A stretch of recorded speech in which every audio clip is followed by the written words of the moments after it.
Hello student, देखिए अब हमारी दूसरी क्विज चालू होती है कक्षा 10 साइंस की। देखिए, ठंडे जल से हाइड्रोजन गैस निकालने वाली धातु कौन सी है। यानी ठंडे जल से क्रिया करके हाइड्रोजन गैस कौन निकालेगा, बताइए। देखिए, गैस वही निकालेगी जो अधिक क्रियाशील है। हाइड्रोजन से अधिक क्रियाशील होती हैं पोटेशियम, सोडियम। ठीक है, यहाँ पर पोटेशियम होगा क्योंकि पोटेशियम एक सक्रिय धातु है, क्रियाशील धातु है, इसलिए यह है हाइड्रोजन गैस क्या करती है, विस्थापित करती है। लेकिन जो कम क्रियाशील धातु होती हैं वह हाइड्रोजन गैस को विस्थापित नहीं कर देती हैं, जैसे कॉपर, तांबा, सोना, चांदी। ठीक है, ये अगला क्वेश्चन है, अमलगम निम्न में से क्या है। अमलगम तत्व मतलब पदार्थ का कौन सा प्रकार है। उपधातु है कि धातु है कि मिश्र धातु, यौगिक, मिश्रण, इनमें से है मिश्र धातु।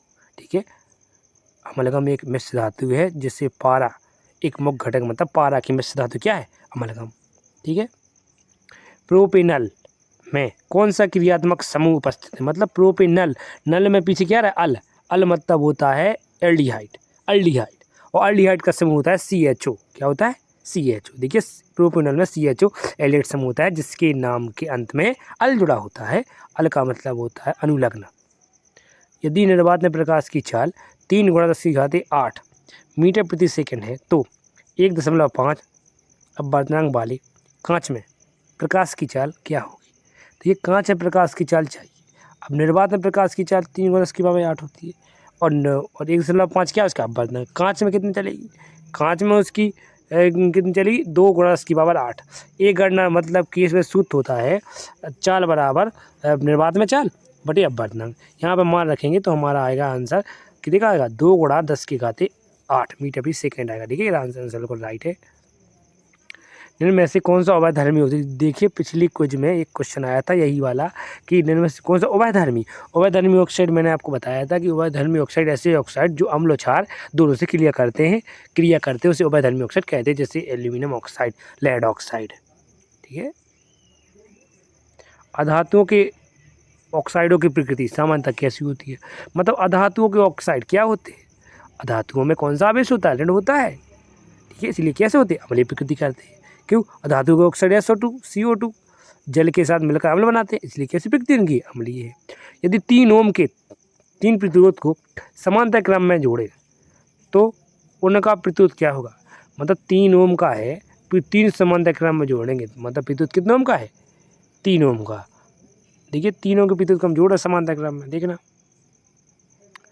देखिए, R 1/R = 1/R1 plus 1/R2 plus 1/R3, मतलब 1/R बराबर 1/R1 plus 1/R2 plus 1/R3।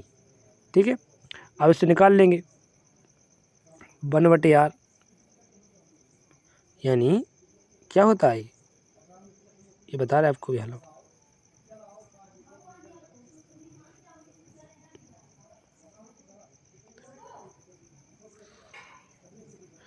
ठीक है, 1/R कितने पीते हो, 3 है, तो 3 1/R बराबर 1/3 प्लस 1/3 1/3, 3 लास्ट आ जाएगा और 3 ऊपर है तो 3 का भाग 3 हो जाएगा, 1 ओम आ जाएगा अपना आंसर। आंसर क्या आ जाएगा, आंसर सीधा 1 ओम। देखिए, आ गया 1 ओम के नहीं। देखिए, सॉल्यूशन देख लीजिए, 1/R = 1/3 कहा था मैंने, 1/3 आ गया।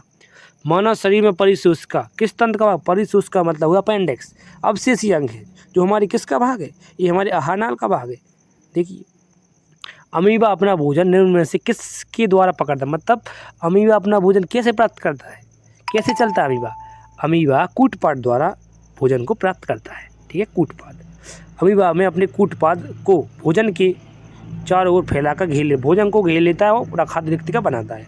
देखिए, कार्य और ऊर्जा का CGS मतलब सेंटीमीटर ग्राम सेकेंड, CGS मात्रा क्या होता है, अर्घ होता है। ठीक है, 1 जूल में 10⁻7 अर्घ होते हैं। देखिए, हमारी क्विज यहाँ पर ख़त्म होती है। धन्यवाद। यदि हमारे आप चैनल पर नए हैं तो चैनल को सब्सक्राइब कर दें, लेकिन वीडियो को लाइक ज़रूर कर दें क्योंकि वीडियो बनाने में बहुत समय लगता है। धन्यवाद।